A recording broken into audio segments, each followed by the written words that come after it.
Hello viewers, আসসালামু আলাইকুম। সবাই কেমন আছেন? আলহামদুলিল্লাহ আমি ভালো আছি। আশা করি আপনারাও ভালো আছেন। আজকে আমি হাজির হয়েছি নতুন একটি টপিক, ট্রান্সফর্ম অফ সেন্টেন্সের স্ট্রাকচারাল সেন্টেন্স।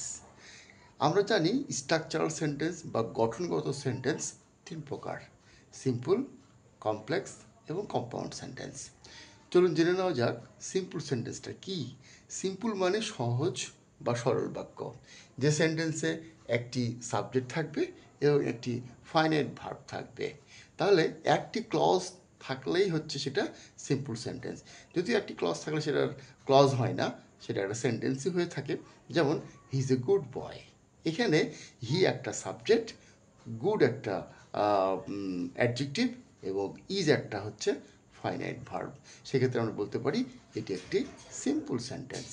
আশা করি আমরা সবাই এই সরল বাক্যটি বুঝতে পেরেছি।